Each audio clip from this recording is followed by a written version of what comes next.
or three things. One, in this country, probably over the last decade, maybe a little more, we have seen management becoming more and more the area in which you see a future, more and more young people going there, more and more of the brighter and even brightest people, people like you, taking choice of saying, I want to become a professional manager.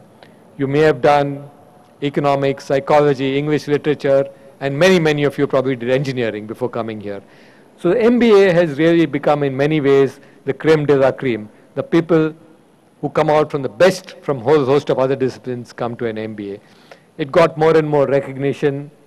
We've seen, one form of that, only one form, but a not unimportant one, which is the compensation, the salaries going up hugely. That has attracted more people and brighter people. And this has fed on itself. As you've got brighter people coming in, they have done better. And as this has grown, you've seen recognition for a manager, an MBA, as being someone special in society. That was till quite recently, and yet, fortunately for us, yet obtains in India. But elsewhere in the world, managers have taken a beating. I know friends in the US who tell me that, I go and hide my MBA degree. He's an MBA from Harvard, he'd be very proud. I said, why do you do that? And he told me, look, after the Wall Street crash and after what's happened here to the economy, people are beginning to blame MBAs more than anybody else. Yes, they blame bankers, they blame investment analysts, they blame the so-called quants, the guys who have done a great deal of mathematical modeling. But most of all, people blame MBAs. That's the generic word for saying these guys caused the downfall. They were greedy, they wanted to make more bonuses, they wanted to do well for their companies and therefore earn more for themselves, either as bonuses or in terms of stocks and shares or ESOPs, and so they went overboard. These guys have no limits to what they can do, they don't have values, they don't have ethics. And he says the result is, this is with exaggeration, but the result is that people who are professional managers no longer have the same status. They may have the same incomes, but they don't have the same status. And so I don't want to go around saying I'm a professional manager. A shocking change from what it was a few years ago. And this, as I repeat, is an exaggeration. But I do think that the whole profession of a manager went through a sudden transformation in the last 2 or 3 years. More so in Europe, in US, less so in Europe, and minimally, fortunately for us in India, where managers are yet not only highly valued, but also respected. But this has given, cause for pause, saying, what is it that went wrong? Are there things that we should be doing? The business schools in particular have been very active, saying, should they be reformulating their curriculum? Should they be reformulating the pedagogic methods? What should they do in terms of content?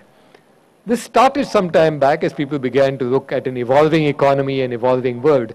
But I think it has changed very radically in the last few years as people have got concerned on these areas of what should we do.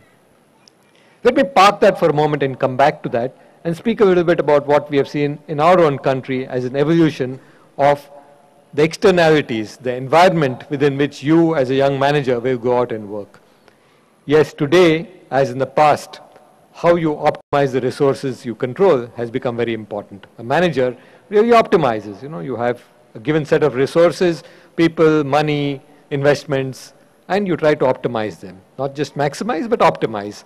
You are aware of triple-P bottom lines, looking at people, profits, and planet in a general way, but very clearly your job is yet looking primarily at profits and optimizing.